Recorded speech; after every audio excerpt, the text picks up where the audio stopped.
Hi friends, my name is Akil Ahmed, and in this particular video tutorial I will show you how to update a large SQL table in chunks. So the agenda of today's video tutorial is how we can update a large SQL table in batches. So let's jump to the demo. I have SQL Server 2019 instance, and in the SSIS database I got a table here, emails table, and it contains 1 million records. So let me show you the number of records it contains. So you can use the sp underscore space used store procedure, which can quickly let you show the number of records in a table.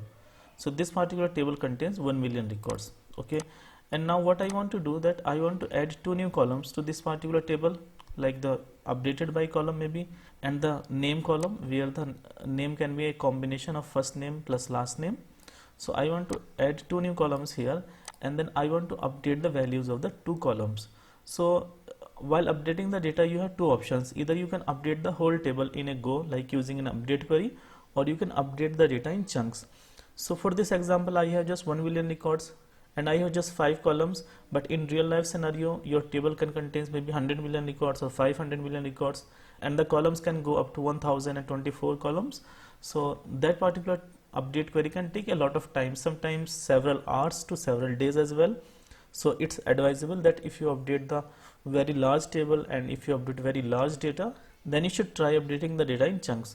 So let me just add two columns here, alter table emails, add updated by, and it will be of varchar 50, and the next column I want to add is the name column. So I can call the column as name, and the length of the column will be 100. So let me just execute this query. So now if you see, two new columns have been added to the table, and now we need to update the data for these particular columns. Okay, so I have written some SQL queries here which can actually update the data in chunks, and I will share this particular query with you so that you can use it in your environment as well. So what we are doing here, that in the first step we are creating a logs table where we will keep the number of records updated in a go, and then we have declared some variables here, and this is the maxed ID to update. So your table should contain some ID column. So what we will do, we will start updating the data from the ID number 1 until maybe 10,000 records or maybe 100,000 records. So for example, if we update the data in chunks of 100,000 records, then in the first go we will update the data where ID between 1 and 100,000, and in second update we will update the data where the ID between 100,001 and 200,000, and in the third update we will update the data from 200,001 until 300,000. So this is the way the update will run. So the max ID to update will be the max ID plus 100,000 records from the emails table. So let me just change this table name here. Okay, so it will select the max ID from the emails plus 100,000 records. Okay, and number of records to update. So if you want to update the data in chunks of 100,000, then you can put the value 100,000 here, and if you want to update the data in chunks of maybe 10,000 or 50,000, then you can put appropriate value here. But in this video I will update the data in chunks of 100,000 records. For the start variable, this is the minimum value of the ID column. So in my ID column the value starts from 1 and it goes up to 1 million records. So that's why I have put the minimum ID as 1, the start value as 1. If in your table the minimum value starts from some other value, then you can put that value here. Okay, so what you can do, you can actually put a minimum value here, like you can put it something like this, minimum ID, and you can remove this 1 million from here. Okay, so what it will do, it will select the minimum ID from the emails table. So that you can do. And now we are running a while loop here. So now we are updating the top number of records to update. So it will update 100,000 records at a time. So what we want to update, we want to update the updated by column. So we can put the column name here, updated by, and maybe I can put the value as Akil Ahmed, and the second column I want to update is the name column. So I can copy the name column and paste it here, equal to, my table contains two columns, first name, last name. So what I can do, I can put like a dot first name plus a dot last name. Okay, and I want to update the data to emails table where ID between start and end. So this is good, and email update. So I think this value will be inserted to the logs tables. So at any point of time I can see the actual number of records updated in the logs table. So what I can do, I can open a new query here and I can write a query, select top 1000 star from logs, order by ID DESC.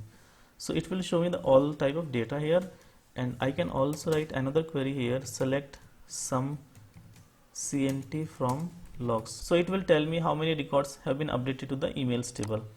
So what I can do, I can execute this particular query now, and it should update the data in chunks of 100,000 records. So you can see that it is updating the data in chunks of 100,000 records. Okay, so far it has updated 400,000 records, 500,000, and let me stop the process now.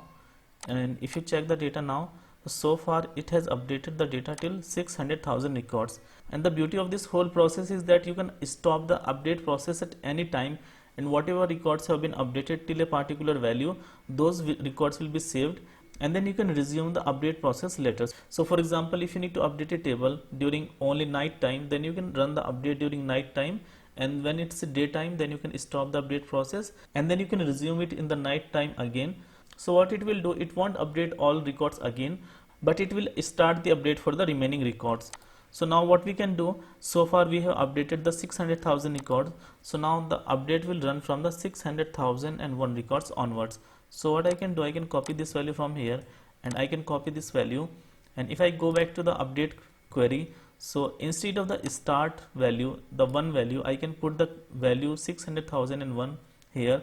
So now when the process will run, it will start the data updating the IDs where the ID is greater than the 600,001. So I can just rerun this particular query and I can go back to this location and I can check the data now. So now it is updating the data from the 600,000 and more, and then 700,000 more, 800,000 more, and so on. So it has updated all 1 million records, and it has updated the data beginning from the ID 1 to 1 million IDs. Okay, so all data got updated and the update query ran successfully. So I can check the data now in the emails table. Yeah, updated by and name. So this is working fine. So there is one important thing that I forgot, that in the emails table we are running a where clause where ID between start and end. So there should be an index on the ID column, and it is preferable that you create a cluster index on the emails table. So you can check it sp_help index. Although my update got completed, but there should be a cluster index on the ID column. Create clustered index ix_id on emails ID. Okay, so if there will be a cluster index on the emails table, then this particular update will run faster, because it will be easy for the SQL server to fetch the IDs quickly, because there will be a cluster index on the ID column. So I will share the emails table data with you, the 1 million records, and I will also share this update query with you so that you can test it in your environment. So that's it for today's video. Thank you guys for watching the video, and if you like the video, then please click the like button. Do subscribe to our channel, press the bell icon and click on all so that you will be notified every time I upload a new video. Thank you so much.